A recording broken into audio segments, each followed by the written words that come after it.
Bab 121, Tanda Tangan Selebriti. Ya, jawab Sang. Binatang jenis apa elang hijau itu? Ia berada di tahap prajurit akhir, tapi ia mampu melukai binatang tahap umum hingga tingkat ini hanya dengan satu serangan. Pertama, aku ingin tahu apa yang terjadi pada elang hijau itu, perintah Sang Guru. Jangan menghilangkan detail apapun. Sang mengerutkan kening, tapi dia menurut. Elang hijaulah yang menemukan ular itu. Saya bisa merasakan pendekatan varian yang lebih lemah, tapi saya belum merasakan pendekatan yang satu ini. Elang itu menyerang, namun gagal dalam serangannya dan melepaskan serangan kuat itu sebelum mundur, kata Sang sambil menunjuk ketiga luka itu. Saya memutuskan bahwa ini adalah kesempatan terbaik untuk mendapatkan uang dan pengalaman bertempur, itulah sebabnya saya menyerang ular itu. Menjelang akhir pertarungan, elang hijau kembali dan memotong ekornya. Setelah itu, saya membunuh ular itu. Saya melihat bahwa elang hijau adalah ancaman besar bagi keselamatan saya, itulah sebabnya saya tidak ingin berebut mayat yang bersamanya. Namun, lucunya, ia membiarkan mayat itu tergeletak di sana dan memakan ekornya saja. Aku belum melihatnya lagi sejak itu. Guru itu menatap mata Sang beberapa saat, berusaha memastikan bahwa Sang tidak berbohong. Lalu, dia mengangguk. Semua yang kamu katakan masuk akal. Guru itu berdiri dan menjauh dari mayat itu, memandang ke arah Sang. Untung kamu tidak menyerangnya. Binatang macam apa itu? Sang bertanya. Keturunan Storm Eagle, jawabnya. Elang badai. Sang bertanya dengan kaget. Elang badai. Binatang buas yang diberi nama zona ini. Binatang buas yang bisa membunuh semua manusia jika ia mau. Guru itu mengangguk. Anak-anaknya terus terbang di sekitar area ini. Ada beberapa ekor, dan Anda bertemu dengan yang termuda. Beruntung bagi kami, mereka tidak menyerang manusia. Tentu saja, itu artinya kita juga dilarang menyerang mereka. Terakhir kali manusia membunuh salah satu anak Storm Eagle mengamuk. Guru menunjuk ke arah surga prajurit. Kota ini dibangun setelah amukan terakhir Storm Eagle, tapi ini bukan versi pertama dari Warriors Paradise. Ada beberapa kota sebelumnya, tapi seperti yang bisa Anda tebak, saat Storm Eagle marah, kota ini tidak ada lagi. Petik 2. Sang menarik napas dalam-dalam, jika dia memutuskan untuk membunuh elang hijau, dan jika dia berhasil. Sekarang kamu paham kenapa aku begitu tertarik dengan keberadaan anak-anak Storm Eagle, tambah guru itu. Saya tidak tertarik berubah menjadi debu dalam waktu dekat. Sang mengangguk, tapi dia juga berpikir. Storm Eagle masih muda. Itu juga menjelaskan disiplin dan kekuatan elang hijau. Itu berasal dari binatang paling kuat yang diketahui Sang, yang berarti bahwa ia sudah ditakdirkan untuk menjadi hebat. Namun kehebatan itu hanya bisa diwujudkan dengan kerja keras dan disiplin. Elang muda telah menunjukkan kerja keras dengan menyerang binatang panggung umum, dan menunjukkan disiplin dengan tidak memakan sesuatu yang belum dibunuhnya. Hanya berdasarkan garis keturunannya, elang hijau sudah menjadi keajaiban yang luar biasa, namun yang terpenting, ia bekerja dan berlatih secara intensif. Itu adalah binatang yang sempurna. Dan kemudian, Sang teringat sesuatu. Ia memakan ekornya, kata Sang. Bagaimana dengan telurnya? Guru dengan ringan menendang bagian dekat ujung mayat. Di sini, katanya. Hal itu membuat Sang menghela nafas lega. Katakan padaku di mana kamu menemukan ular itu, perintah guru itu. Kita perlu mendokumentasikan di mana orang-orang dewasa itu muncul. Suaranya menyadarkan Sang dari lamunannya, dan dia menceritakan perjalanannya sampai ke tempat dia menemukan ular itu. Setelah selesai, guru menyisir rambut hitam panjangnya dengan jari, alisnya berkerut sambil berpikir. Ini sedikit lebih jauh dari biasanya, tapi tidak terlalu keluar dari tempatnya, gumamnya. Kemudian, dia menatap Sang dengan mata sedikit menyipit. Kenapa kamu memutuskan untuk pergi sejauh itu ke dalam hutan timur laut? Apakah tujuanmu adalah monster panggung umum sejak awal? Aku tidak ingin bunuh diri, jawab Sang. Jika aku tahu bahwa ular penghilang panggung umum bisa muncul di sana, aku tidak akan pergi ke sana. Jika elang hijau tidak ada di sana, aku akan mati tanpa menyadarinya. Guru itu mengerutkan alisnya, tapi kemudian dia menyadari sesuatu. Aku tidak mengenalimu. Apakah kamu pernah satu kelas denganku? Sang menggelengkan kepalanya. Saya baru bergabung beberapa hari yang lalu, dan hingga saat ini saya baru mengunjungi satu kelas. Itu menjelaskan banyak hal, katanya. Dengar, ya, hutan liar adalah hutan belantara peringkat 1, tapi itu tidak berarti bahwa kamu tidak dapat menemukan binatang tahap umum di sana. Terutama yang lebih tua harus pergi ke sana untuk mendapatkan anak mereka. Di hutan liar bagian timur laut, sesekali kamu bisa menemukan ular penghilang, katak beracun, siput purba, dan terenggiling lumpur dewasa. Kemungkinan besar mereka tidak hanya akan membunuhmu, tapi dua yang terakhir ini bahkan masuk dalam daftar hitam. Jika kamu ingin berburu di hutan liar bagian timur laut, jangan pergi lebih jauh dari tempat kamu menemukan ular penghilang. Tempat itu seharusnya menjadi titik potongmu untuk arah timur laut dan selatan. Sejak saat itu, Anda dapat menarik garis lurus ke utara hingga akhir. Segala sesuatu di sebelah timur adalah wilayah berbahaya, sedangkan segala sesuatu yang tersisa relatif aman. Sambil menjelaskan, guru menggambar beberapa garis di tanah untuk menunjukkan peta. Kemudian, dia menggambar garis pada peta, dimulai dari pojok kiri bawah dan berakhir di tengah atas, memisahkan peta menjadi dua bagian. Kamu bisa berburu dengan aman di 40% peta ini, katanya sambil mengetuk bagian barat laut dari hutan timur laut. Sisanya berbahaya. Sang melihat peta itu dan mengingatnya dalam pikirannya. Terima kasih, katanya. Saya akan menyarankan Anda untuk masuk ke kelas saya terlebih dahulu sebelum pergi berburu lagi. Anda jelas tidak tahu apa-apa tentang hutan belantara di sekitar sini, dan itu terlihat. Saya sedang mengajar kelas pengetahuan binatang, katanya. Sang mengangguk. Dia sudah mengharapkan hal seperti itu. Gurunya telah mengeluarkan aura yang mengancam, menyendiri, dan meledak-ledak sejak awal. Ketika Sang melihatnya, dia langsung teringat pada salah satu pengintai yang dia temui dalam perjalanannya ke surga prajurit. Saya akan mengingatnya, Guru, jawab Sang. Guru itu mengangguk. Saya menyarankan untuk tidak menyerahkan mayat itu ke akademi. Tiba-tiba dia berkata. Sang mengerutkan alisnya. Mengapa? Dalam keadaan normal, adalah kepentingan terbaikmu untuk memberikan hampir segalanya kepada akademi karena poin kontribusi lebih berharga bagimu. Namun, guru dengan ringan mengetuk 3 luka di sisi ular itu. Nilai jenazah ini melebihi materinya, katanya. Sang melihat ketiga luka itu dengan bingung. Orang-orang di seluruh dunia kagum dengan Storm Eagle, lanjutnya. Namun, hampir tidak ada orang yang cukup gila untuk menangkap salah satu anak-anaknya atau mencuri dari mereka. Oleh karena itu, menemukan sesuatu yang ditinggalkan oleh salah satu anak Storm Eagle sangatlah jarang, dan ada beberapa individu kaya di dunia ini, dunia yang mengumpulkan hal-hal ini. Mata Sang melebar. Itu sebenarnya masuk akal. Jika seorang selebritas di bumi pernah memiliki sesuatu sebelumnya, nilainya akan meningkat. Jadi, ketiga luka ini pada dasarnya adalah sebuah tanda tangan. Pikir Sang. Bab 122, Guru Niria. Berapa banyak yang harus aku minta? Sang bertanya. Tidak kurang dari 2.000 emas, kata guru itu. Mata Sang melebar. 2.000 emas. Dia punya 27 biji yang mahal di akademi hanya bernilai sekitar 200 emas. Berapa nilainya dalam keadaan normal? Sang bertanya dengan kaget. Sekitar 500 emas, kata guru itu, dan itu mengingat kondisinya yang buruk. Mayat yang terawat baik bisa berharga 800. Dan yang muda, Sang bertanya. Sekitar 50 emas, katanya. Kamu tidak bisa membandingkan binatang panggung prajurit dengan binatang panggung umum. Menurutmu mengapa ada begitu banyak pemburu di sini? Binatang panggung umum bernilai banyak uang. Ular penghilang normal sudah berada di tahap prajurit akhir, sedangkan varian dewasa berada di tahap umum awal. Namun, itu sudah menaikkan harga lebih dari 10. Sang ingat alasan mengapa Akademi menginginkan jaminan 5 emas untuk setiap ujian khusus. Benar saja, pejuang yang kuat bisa mendapatkan uang dengan mudah. Pergi ke Curio Trinket di Warriors Paradise. Itu toko di pinggir pasar.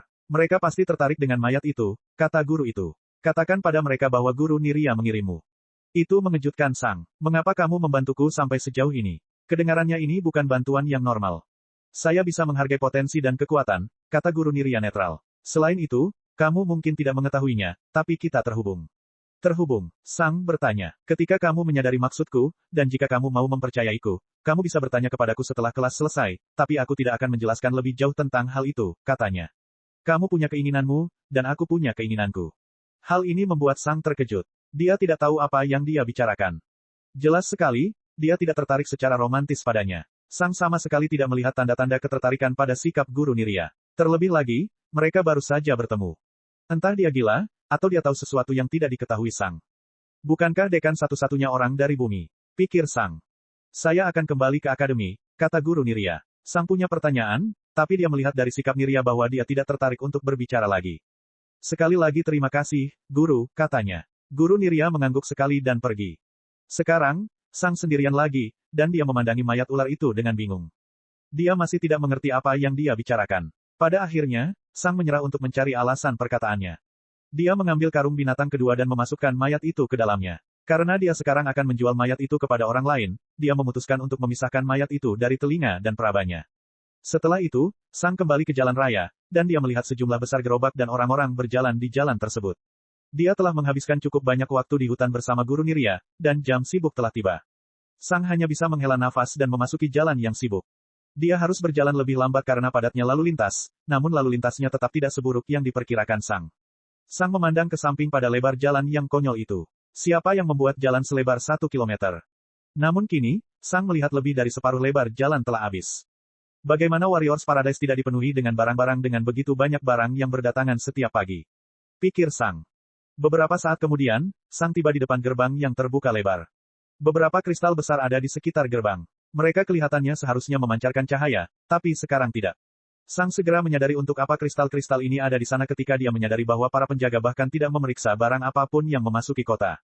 Saya kira kristal ini seperti detektor logam, tapi mungkin untuk barang ilegal. Dia pikir. Ketika Sang tiba pada malam hari, seseorang memeriksa barang-barangnya secara manual. Mengoperasikan kristal mungkin menghabiskan banyak mana, dan mungkin tidak ada gunanya membiarkannya tetap berjalan sepanjang malam. Pada akhirnya, sama seperti orang lain, Sang memasuki kota tanpa dihentikan. Jalanan menjadi jauh lebih ramai, dan Sang harus memperlambat laju kendaraannya sampai akhirnya dia berhenti. Sekarang, ini benar-benar kemacetan lalu lintas. Namun, Sang segera menyadari bahwa dialah satu-satunya orang yang terjebak dalam kemacetan lalu lintas. Orang-orang lain yang berada dalam kemacetan itu semuanya mengendarai gerbong dan jenis kendaraan lainnya. Sang melihat sekeliling dan menemukan beberapa orang berjalan di sepanjang sisi jalan. Tunggu, mereka sebenarnya punya trotoar, bagaimana saya tidak pernah menyadarinya? Sang melihat sekeliling dan kemudian dengan canggung bergerak menuju trotoar. Terbebas dari kemacetan, Sang berlari menuju pasar. Seperti biasa, pasar dipenuhi dengan barang dagangan, kios, dan pedagang. Sang berjalan di sepanjang tepi pasar karena Guru Nirya mengatakan bahwa perhiasan curio ada di dekat tepinya. Dan benar saja, Sang akhirnya menemukan toko itu. Dibandingkan dengan hampir semua toko, curio trinket berada di dalam bangunan sebenarnya dan bukan di dalam kios atau gudang. Sang tidak melihat satu orang pun di depan toko, yang membuatnya sedikit terkejut. Meski begitu, Sang tetap masuk. Di dalam curio trinket, Sang melihat banyak cincin, jimat, kristal, dan jenis pernak-pernik lainnya. Nama itu memang pas. Sang tidak melihat pelanggan lain. Kamu salah toko, teriak seseorang dari belakang toko. Kami tidak memperdagangkan binatang buas. Jelas sekali, orang yang berada di belakang toko telah memperhatikan karung binatang di punggung Sang. Guru Nirya mengirimku, jawab Sang. Hah, orang yang berada di belakang toko berkata, dan kepala seorang pemuda mengintip dari sudut. Guru Nirya, dia biasanya tidak mengirim prosi. Yah, dia menyuruhku untuk menghubungimu, kata Sang. Pria itu mengerutkan alisnya dan berdiri. Setelah itu, dia keluar dari ruang belakang. Dia memiliki rambut merah dan mengenakan jubah merah. Selain itu, Sang merasakan banyak mana api yang datang dari orang tersebut.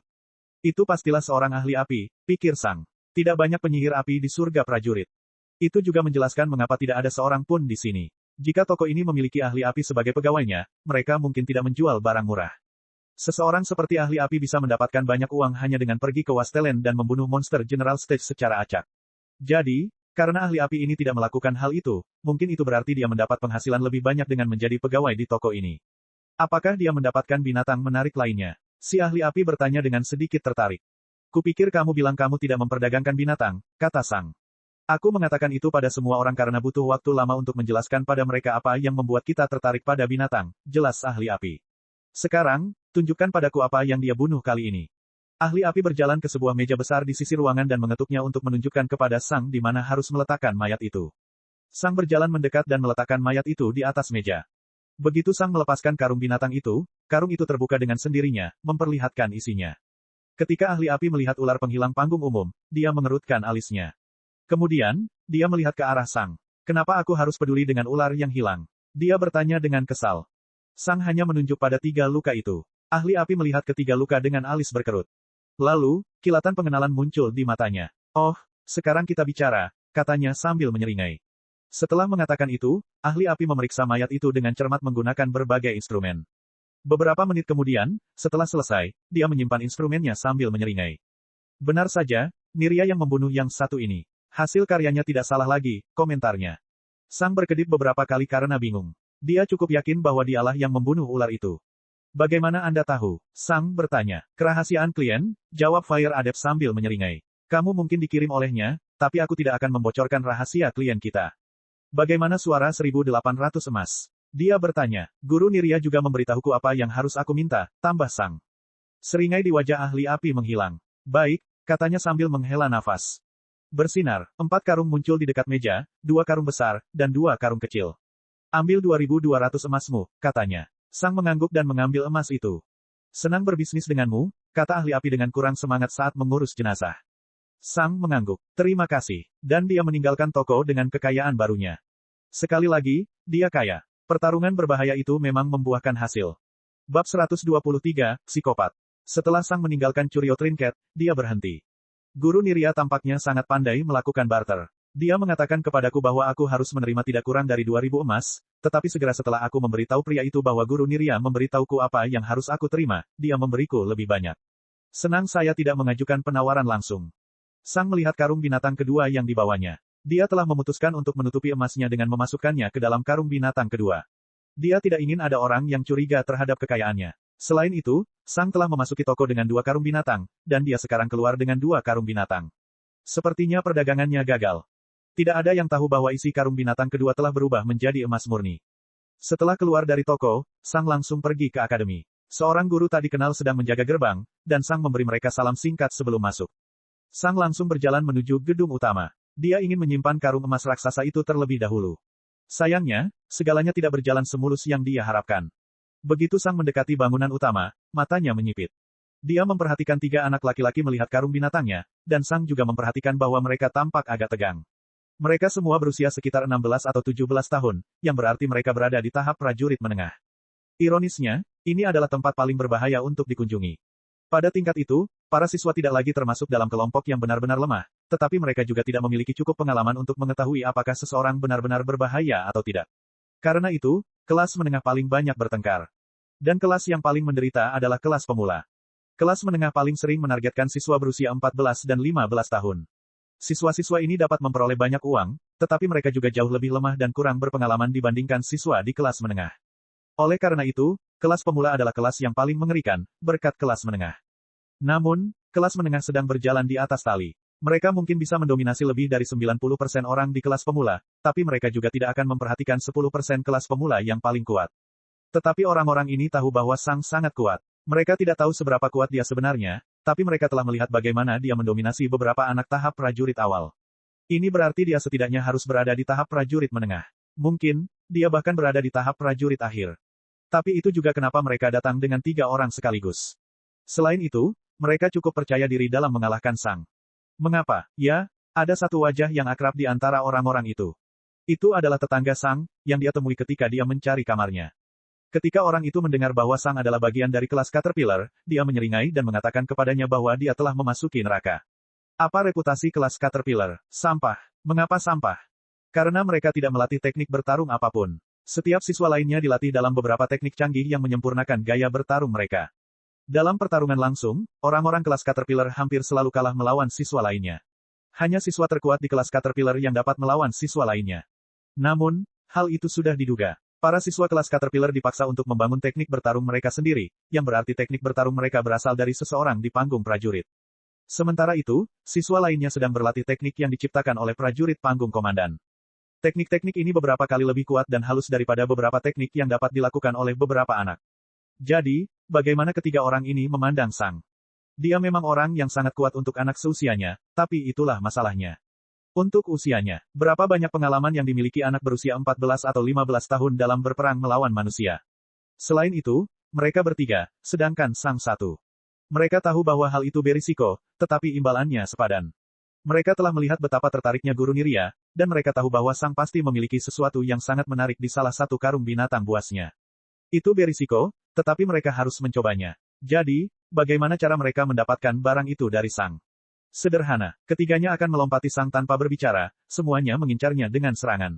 Sementara Sang menangani salah satu dari mereka, 2 lainnya akan merobek karung binatang itu dan lari membawa jarahannya. Dan itulah yang mereka lakukan. Ketiga orang itu menyerang Sang dari sudut yang berbeda tanpa berkata apa-apa.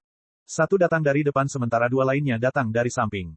Sang hanya bisa menyerang salah satu dari mereka, dan dia akan terlalu panik dan terkejut untuk bereaksi dengan tepat.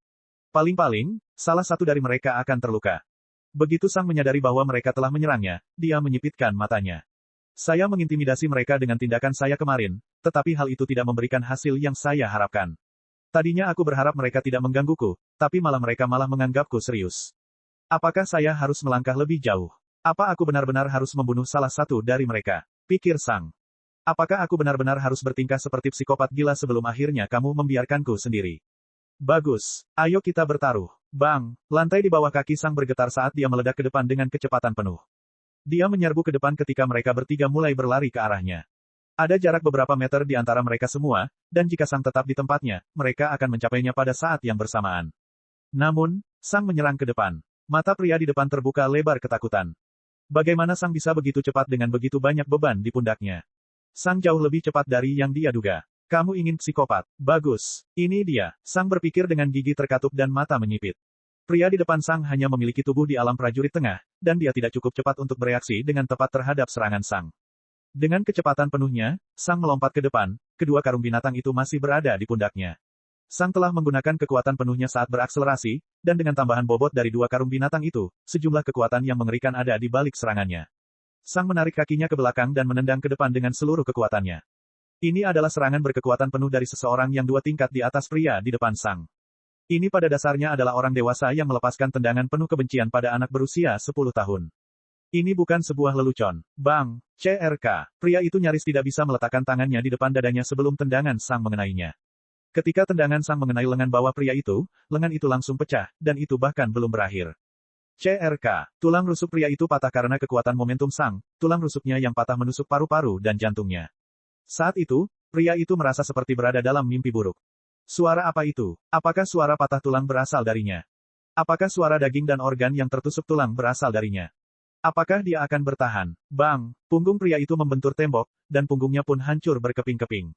Dia hampir mati, dan dia beruntung untuk itu. Jika dia tidak bisa menutup dadanya dengan tangannya, bagian dalam tubuhnya mungkin akan berubah menjadi bubur. Sang menyadari bahwa dia masih hidup dan merasa lega. Ini adalah pertaruhannya. Dia akan melakukan serangan yang sebenarnya akan membunuh orang itu jika dia tidak bereaksi dengan tepat. Dia harus menunjukkan bahwa dia tidak takut mempertaruhkan nyawanya sendiri dengan membunuh orang lain. Bagaimana reaksi dua orang lainnya? Mereka segera sampai di belakang Sang. Mereka sudah mengira salah satu dari mereka akan terluka, dan mereka bahkan tidak melihat ke arah teman mereka. Mereka tidak tahu betapa terlukanya teman mereka, dan mereka tidak peduli saat ini. Mereka membutuhkan jarahan. Sang berbalik dan melepaskan kedua karung binatang buasnya. Kedua lawannya kini berada secara diagonal di depannya. Mereka berdua menyadari bahwa mereka tidak dapat mengambil karung binatang Sang karena mereka berada di belakangnya sekarang. Jadi, mereka memutuskan untuk menyerangnya. Salah satu dari mereka melepaskan tendangan sementara yang lain meninju ke arah Sang. Sang mengertakkan gigi. Mereka masih belum cukup. Apakah kamu ingin aku melangkah lebih jauh? Bagus. Kamu menang. Bab 124, Persimpangan Jalan. Sang menggunakan kedua tangannya untuk meraih kaki orang yang mencoba menendangnya, menghalangi tendangannya. Tinju yang lain mengenai kepala Sang. Bang! Sang memiringkan kepalanya dan menyundul tinju yang masuk. Sang memiliki tubuh yang jauh lebih kuat, dan tulang-tulangnya ditempa secara maksimal untuk tahap prajurit. Selain itu, dahi secara umum sangat keras. CRK. Tangan pria yang meninju itu patah, dan Sang merasakan otaknya diacak. Namun, dia terbiasa mendapat pukulan di kepala dari semua pertarungannya di bumi. Orang normal akan mengalami disorientasi, tapi Sang bisa menjaga pikirannya tetap berjalan. Mampu menerima pukulan adalah aspek yang sangat penting dalam olahraga tarung apapun di bumi. Mata Sang terbakar amarah dan stres. Dia takut menghancurkan masa depannya saat ini. Namun, dia harus melakukan itu. Jika dua serangan sebelumnya tidak cukup untuk menghentikan semua orang mengganggunya, dia harus melangkah lebih jauh. Bang! Sang mengayunkan pria yang dipegangnya dan memukul pria lainnya. Beberapa tulang di dalamnya patah, dan orang lainnya jatuh ke tanah. Kamu menginginkan ini. Sang berteriak dengan marah. Saat hal ini terjadi, salah satu guru menangkap siswa pertama dan membawanya ke penyihir air. Guru telah menyadari bahwa siswa ini sudah sangat dekat dengan kematian, dan jika dia tidak segera bergegas, siswa tersebut mungkin akan mati. Guru mengizinkan perkelahian antar siswa, tetapi mereka juga bertanggung jawab untuk menjaga siswa tetap hidup jika mereka dapat mencegah kematian mereka. Sementara itu, Sang tidak berhenti. Dia terus memegang kaki salah satu siswa, mengangkatnya, dan menghantam tanah dengan kekuatan penuhnya. Bang! Suara patah tulang terdengar, dan bahkan tanah di bawah siswa itu pun pecah. Tengkorak siswa itu retak terbuka, otaknya kini terlihat. Bang! Sang melepaskan siswa itu dan menendangnya ke samping dengan kekuatan penuh, punggung dan tulang rusuknya patah. Tidak diketahui apakah siswa tersebut masih hidup atau sudah meninggal. Kamu menginginkan ini. Sang berteriak lagi. Kemudian, dia pergi ke siswa lain yang tergeletak di tanah. Pada awalnya, para siswa yang menonton sangat antusias dengan pertunjukan tersebut, namun kegembiraan itu agak hilang. Jika semuanya berakhir sekarang, itu akan menjadi pertarungan normal. Namun, Sang tidak menunjukkan tanda-tanda akan berhenti. Apakah dia tidak takut diusir? Saya minta maaf. Siswa di tanah berteriak ketakutan, menatap mata dingin Sang di depannya. Aku tidak akan melakukannya. Bang! Sang memukul wajah murid itu dengan tinjunya. Siswa yang tergeletak di tanah wajahnya ambruk, tengkoraknya pecah berkeping-keping di bagian depan. Darah mengucur dari wajah siswa tersebut, membuat wajahnya menyerupai genangan air. Para siswa yang menonton menarik napas dalam-dalam. Apa yang diperlukan agar kamu berhenti menggangguku? Sang berteriak dengan suara penuh amarah. Sang tidak lagi berakting. Saat ini, dia benar-benar dipenuhi amarah. Saat ini, dalam benak Sang, malam para bandit muncul kembali. Sang telah membunuh beberapa orang pada malam itu, dan dia membenci dirinya sendiri karena membiarkan mereka kabur. Membiarkan beberapa dari mereka melarikan diri adalah alasan mengapa membunuh yang lain menjadi tidak perlu. Dia seharusnya membunuh mereka semua. Namun, Sang tetaplah orang dari bumi, dan membunuh orang bukanlah hal yang normal baginya. Pembunuh dipandang sebagai monster di bumi. Tapi Sang juga tahu kalau dia harus membunuh orang di dunia ini. Konflik kepentingan ini membuat Sang stres dan marah. Dia tidak ingin membunuh mereka, tapi dia harus melakukannya. Dia telah melakukan kesalahan dengan tidak membunuh semua bandit, dan dia tidak akan melakukan kesalahan yang sama lagi. Sebelumnya, Sang hanya berencana membuat mereka hampir mati, tapi setelah dia benar-benar marah, rencana itu lenyap. Saat ini, Sang benar-benar ingin membunuh siswa ini. Sang mengangkat tinjunya lagi di bawah tatapan kaget para siswa yang menonton. Hei, kawan, tidakkah kamu melangkah terlalu jauh? Apakah kamu benar-benar ingin dikeluarkan? Apakah kamu benar-benar ingin membunuh mereka? Malam para bandit terulang lagi dan lagi di benak Sang. Dia ingat semua bandit yang dia bunuh, dan dia ingat mata mereka di saat-saat terakhir. Mata mereka dipenuhi ketakutan dan teror. Mereka benar-benar takut, dan sangat menyesali tindakan mereka. Mereka menyesal. HLP SSS, siswa yang tergeletak di tanah mencoba berteriak minta tolong melalui wajahnya yang hancur, lengannya bergerak membabi buta. Matanya telah hancur, dan dia tidak dapat mendengar apapun lagi. Sersi, siswa itu mencoba mengucapkan maaf, namun perkataannya tidak dapat dimengerti. Mahi, Sang mengerti kata itu. Dia berteriak memanggil ibunya. Pada saat kematiannya, dia berteriak memanggil ibunya. Dia masih kecil. Dia baru berusia 16 tahun. Ketika Sang mendengar kata itu, isi perutnya bergetar. Ini hanyalah anak-anak. Mereka hanya mencoba mencuri darinya. Dia sedang membunuh seorang anak sekarang. Untuk sesaat, Sang berhenti. Namun kemudian, ledakan kemarahan muncul dalam dirinya. Aku tidak berada di bumi lagi. Empati adalah kelemahan. Perasaan terhadap orang lain adalah kelemahan. Konflik emosi hanya membuat Sang semakin marah. Semakin dia benci melakukan sesuatu, semakin dia marah. Dia tidak mau melakukannya, tapi dia harus melakukannya. Suara gemeretak gigi yang bernada tinggi dan bernada tinggi bergema di seluruh tubuh Sang. Dia membencinya, dia membencinya, dia membencinya. Dia membencinya. Pikiran Sang menjadi kosong. Pada saat itu, dia merasa waktu berhenti. Dia merasa momen ini menentukan masa depannya. Apakah dia ingin menjadi seperti ini? Apakah dia akan membunuh seorang anak karena mencoba mencuri darinya? Ketiga penyerang itu mungkin sudah trauma dengan segalanya, dan kemungkinan besar mereka tidak akan menyerang siswa lain untuk waktu yang sangat-sangat lama, bahkan mungkin selamanya. Mereka akan terbangun dengan keringat dingin di malam hari. Mereka bahkan mungkin tidak memutuskan untuk berburu binatang buas di masa depan karena rasa takut yang mendalam akan kematian akan tertanam dalam diri mereka pada hari ini. Itu sudah cukup. Sang sudah berbuat cukup banyak.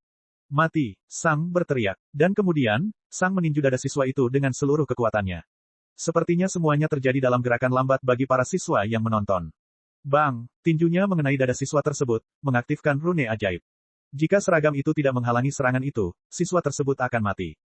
Para siswa yang menonton merasa terkejut. Dia benar-benar telah melakukannya. Dia sebenarnya mencoba membunuhnya. Ini tidak normal lagi. Jika dia membunuh murid ini, dia akan dikeluarkan. Selain itu, hampir setiap siswa memiliki latar belakang yang kuat, dan keluarga-keluarga tersebut ingin membalas dendam. Tanpa perlindungan akademi, Sang akan segera terbunuh. Akhirnya selesai. Sang akhirnya berhasil mengintimidasi para siswa agar tidak menyerang lagi. Kebanyakan siswa akan berhenti menyerang seseorang jika orang itu hampir membunuh mereka, tapi itu hanya sebagian besar dari mereka. Tapi semuanya akan berhenti jika mereka tahu bahwa mereka benar-benar bisa mati. Sang telah mencapai tujuannya, tidak ada yang akan mengganggunya lagi. Pria yang tergeletak di tanah telah berusaha berteriak memanggil ibunya.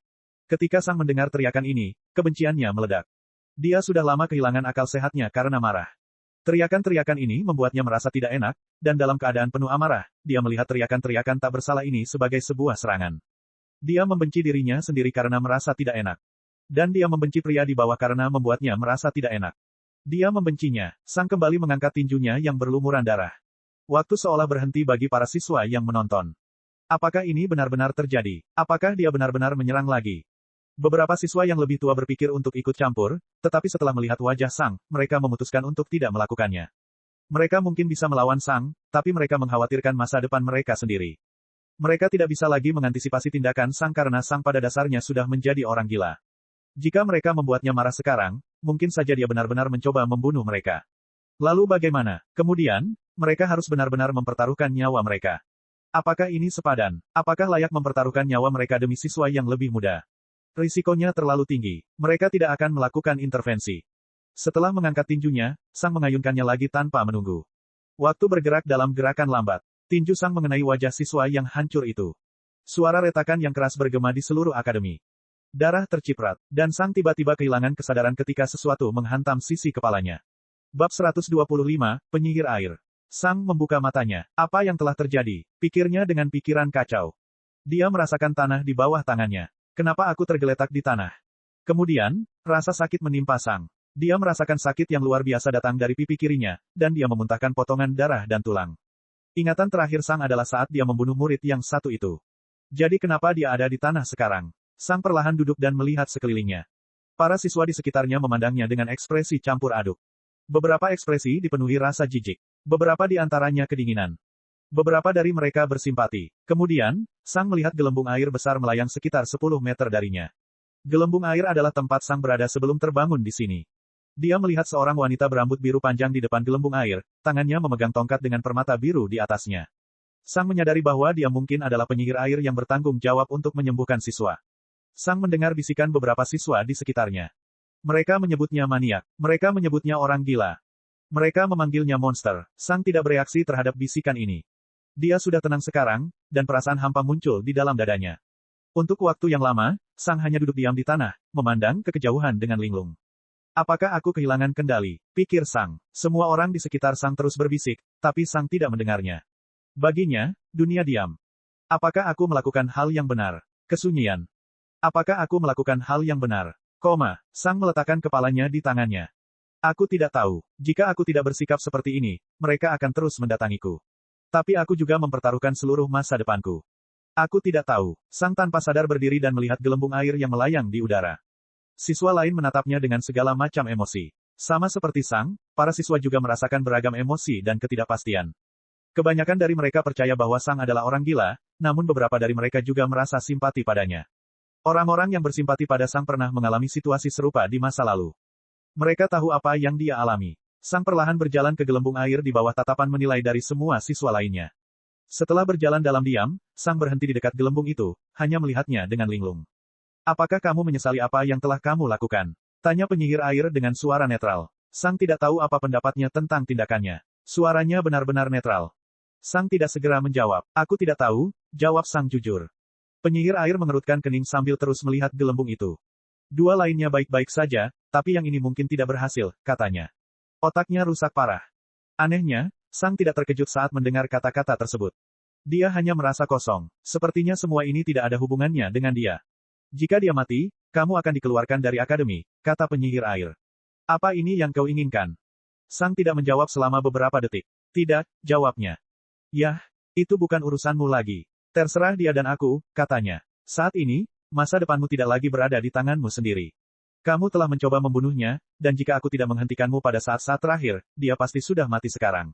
Kamu akan diusir, dan keluarganya akan datang untuk membalas dendam. Aku tidak percaya kamu dapat melarikan diri dari pasukan prajurit panggung umum. Sang tetap diam saat dia mendengarkannya. Apakah kamu bisa mengendalikan dirimu sendiri? Itukah yang kamu inginkan? Dia bertanya.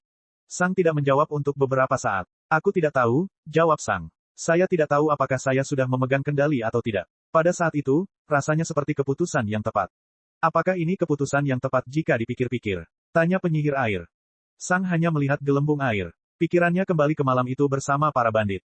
Dia bersikap lunak saat itu, sehingga pengorbanan para pengemis menjadi tidak ada artinya. Dia belum cukup kejam saat itu. Jika tidak, mereka tidak akan berhenti mendatangi saya, kata Sang. Jadi, tanya penyihir air. Kata ini menyentuh hati Sang. Semua kata-kata sebelumnya tidak menyentuhnya, tapi kata, jadi, yang meremehkan ini, telah memukulnya. Apakah kamu begitu lemah sehingga kamu takut dipukuli oleh beberapa siswa? Tanya penyihir air. Apakah kamu begitu lemah sehingga kamu takut akan kalah melawan sekelompok siswa tahap prajurit menengah? Sang merasa hatinya bergetar. Jadi bagaimana jika mereka terus mengejarmu? Kamu bisa menghajar mereka kapanpun ada yang datang. Pada titik tertentu, mereka akan menyadari bahwa mengejarmu tidak membantu mereka. Mereka tidak pernah mendapatkan apapun dan selalu pergi dengan cedera. Tidak ada yang mencoba membunuhmu di sini. Tidak ada yang mencoba mengakhiri karirmu sebagai seorang pejuang. Hari ini, kamu memutuskan untuk membunuh seorang siswa hanya karena kamu tidak ingin diganggu lagi. Kamu tidak dalam bahaya. Kamu tidak dalam bahaya, tetapi kamu masih bersedia membunuh sesama siswa. Untuk apa? Ketika Sang mendengar itu, dia melihat kedua karung binatang buasnya, yang masih berada di dekat jalan. Untuk itu, tanya penyihir air ketika dia melihat Sang melihat kedua karung binatang buasnya. Jadi bagaimana jika mereka mengambilnya? Mereka adalah pelajar, dan mereka akan berada di akademi. Anda melihat wajah mereka, dan Anda bisa saja memburu mereka sampai mereka mengembalikan semuanya dengan kompensasi tambahan. Anda tahu apa yang ada di sana, dan Anda tahu caranya semuanya kira-kira bernilai. Buat saja mereka membeli barang-barang yang setara dengan apa yang telah hilang dari Anda. Namun, semua itu bahkan tidak diperlukan karena kamu tidak akan kehilangan barang-barangmu. Kamu berada di tahap prajurit puncak, dan hanya siswa tahap prajurit puncak lainnya yang dapat menghentikanmu, dan para siswa ini tidak peduli dengan keadaanmu, kekayaan yang sedikit. Siswa seperti ini sepenuhnya fokus untuk mencapai tahap umum. Untuk pertama kalinya, penyihir air benar-benar melihat ke arah Sang. Tidak ada alasan untuk bertindak sejauh itu. Campuran emosi yang kompleks muncul di dalam dada Sang. Apakah itu penyesalan? Apakah itu kemarahan? Apakah itu ketakutan? Dia tidak yakin. Mungkin itu semua emosi itu. Sang memandangi gelembung air di depannya. Apakah penyesalannya penting? Dia sudah melakukannya. Semua penyesalan di dunia tidak menjadi masalah saat ini. Jika siswa tersebut meninggal, tidak masalah dia merasa menyesal atau tidak. Dia akan membunuh sesama siswa, dan dia akan dikeluarkan dan diburu. Untuk sementara, Sang hanya menyaksikan pekerjaan penyihir air. Apakah dia akan selamat? Dia bertanya. Ketika penyihir air mendengarnya, seringai muncul di wajahnya. Tentu saja, menurutmu aku ini siapa? Dia bertanya. Jika aku tidak percaya diri untuk menyelamatkannya, aku akan menghentikanmu lebih cepat. Sebenarnya aku sudah selesai. Setelah dia mengatakan itu, airnya menghilang, dan Sang dapat melihat anak laki-laki yang hampir dia bunuh. Pria itulah yang memberitahu Sang bahwa dia masuk neraka. Saat ini, dia tidak sadar. Ketika Sang melihat bahwa dia masih hidup, dia merasakan perasaan lega yang tak terbayangkan menyapu dirinya. Selama aku menjadi tentara, aku telah melihat banyak orang sepertimu, kata penyihir air. Izinkan saya memberi Anda nasihat penting. Tinggalkan medan perang di medan perang. Jangan bawa pulang medan perang. Komentar ini kembali menyerang Sang. Kini, Sang justru merasa menyesal. Pokoknya, kamu masih muda, kata penyihir air sambil meraih salah satu kaki murid itu, menariknya ke belakang. Dia sepertinya terbiasa menarik kaki siswa. Kamu masih memiliki banyak kehidupan di depanmu, dan kamu masih harus banyak belajar. Ingat apa yang kamu rasakan saat ini. Jika kamu merasa diliputi amarah lagi, ingatlah bagaimana perasaanmu saat ini. Jangan biarkan masa lalumu merusak masa depanmu. Dan setelah dia mengatakan itu, dia menarik siswa yang tidak sadarkan diri itu ke dalam gedung. Sang terus berdiri di tempat yang sama. Jangan biarkan masa lalumu merusak masa depanmu. Cek cek cek cek cek cek cek cek. Rakan-rakan kultivator sekalian, sebelum retret, sila terus berkultivasi untuk jurus subscribe, like, share dan komentar agar sekte ini terus berkembang pesat.